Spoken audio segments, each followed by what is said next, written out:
Hello everybody, this is Anime, and welcome to my average user review of the G Pro X Superlight 2 from Logitech.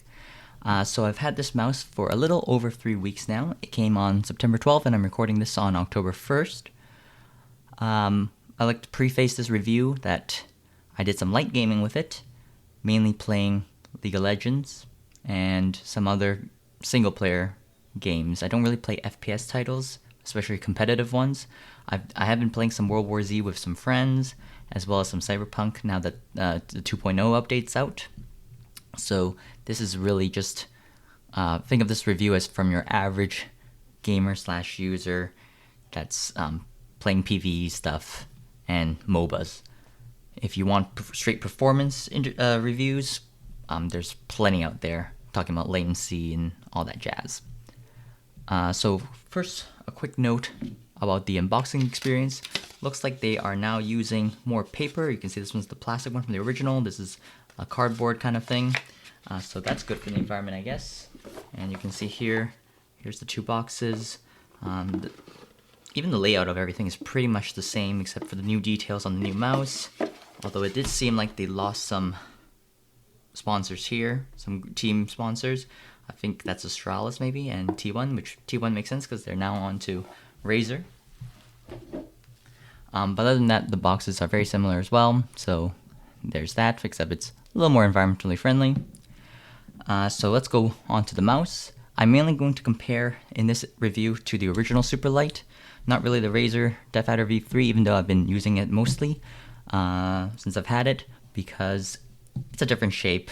It's really a different mouse, so I'll be mainly comparing it to its last version.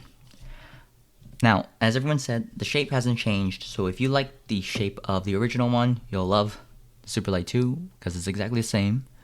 But there are some minor changes overall to the body that are not performance or shape related. The first one, of course, is USB Type-C. Finally, it's on the Superlight.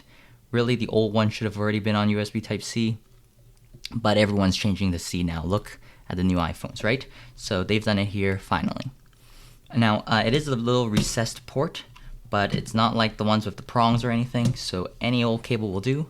I don't really like the one that came with this one, came in the box with it, because it's gray and it's still flexible, but it's unbraided. It's very normal.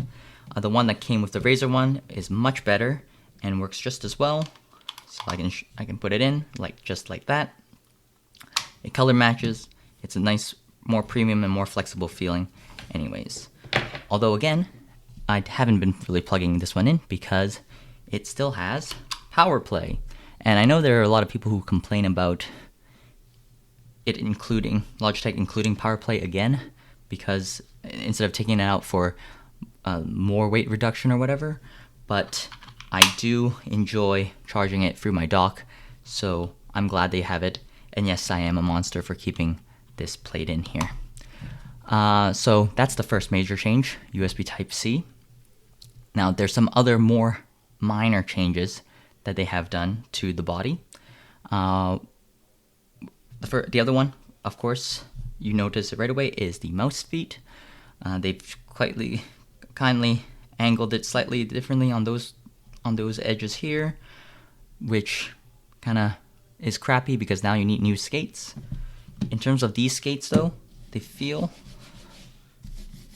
quite the same as the old one, which is kind of crappy again because I've had these old ones for a while and you can see there's actually some dimples and such in here. So the fact that they feel not that much better is kind of sad. The DeathAdder V3 feels much smoother compared to these two. So if you have a chance to change out the skates, I think you should, and I think I will as well. Besides the skates, the other changes that they did was the little dock receiver, the way you put in your receiver here. Let me see.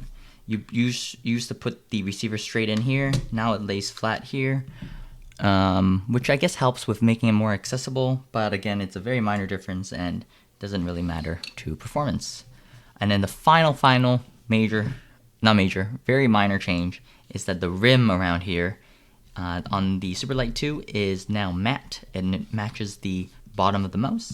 It is no longer glossy, which I really like because the gloss showed scratches, dust, fingerprints, etc. much more easily, so I like that it's nicely uniform there.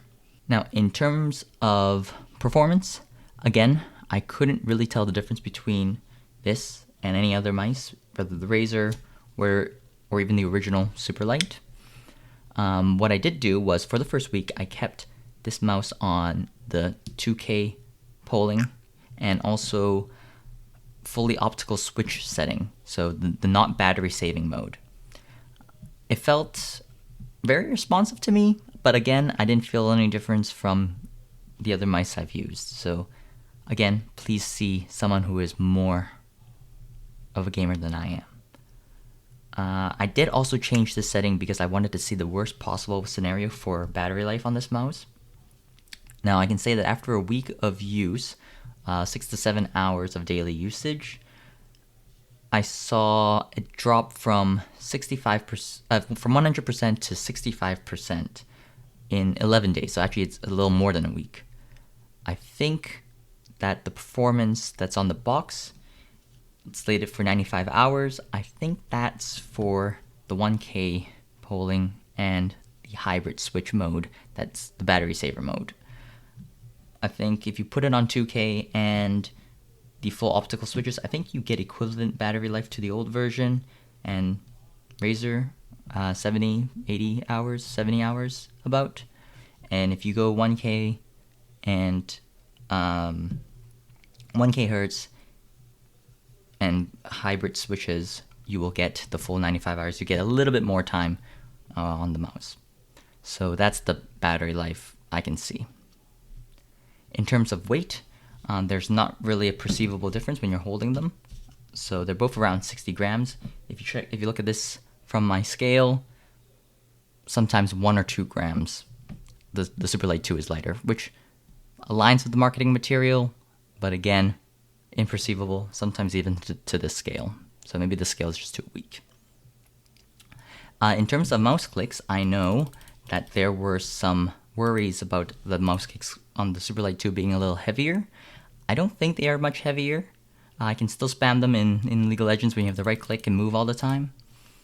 They do feel like there's a little more bounce back to it, and it sounds a bit crispier, but a little bit also more pingier. And you should hear that in the sound test later on. I think the scroll wheel is also a little quieter with less distinct steps, but it's very, very minor difference, so you probably won't notice that either. Now I know people complain about the side buttons on this mouse, and I would have to agree that they do feel just the same as the old one. So just as mushy, it's not as crisp as the Razer, which again is the cream of the crop for side buttons. But I do want to say this, if you watch this right here, there is a bit more give on the old mouse, and I can dig the side buttons a lot deeper into the mouse body versus the Superlight 2. So I think there is a little bit of an improvement there in maybe the build quality, but the feel of the mouse click, side click is the same.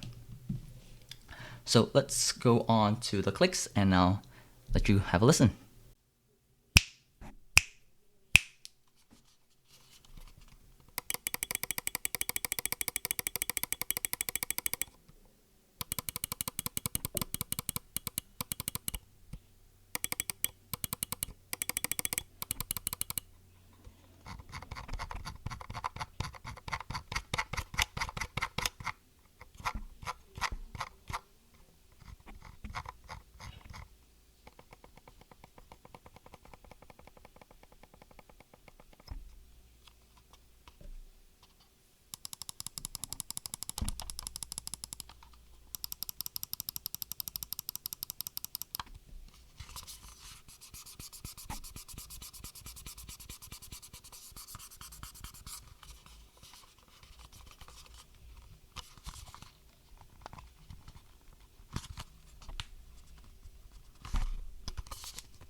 Overall, I think most reviewers are right in that if you're happy with the OG Superlight, then you don't have to upgrade.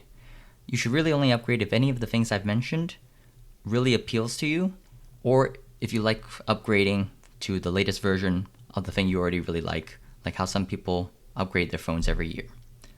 I mainly upgraded because I wanted the white version to go with my other peripherals. I did like the USB-C change, even though I don't plug it in, but just in case.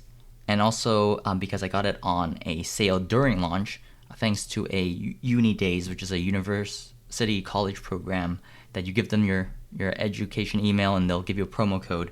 So I got it for a little cheaper on launch. So that's the only reason why I got this. And I'm probably going to sell my OG Superlight since it's really the same mouse. I will be using it going forward versus the Death Adder because I can't stand that issue I had where it goes into sleep mode if I don't use it for a while, and I have to shake it pretty much for 3 seconds before it starts registering and becomes responsive on my computer. So I will be using this sparingly and mainly using the Logitech G Pro X Superlight 2. Thanks for watching my review. I hope you enjoyed this one, and see you next time. Thanks.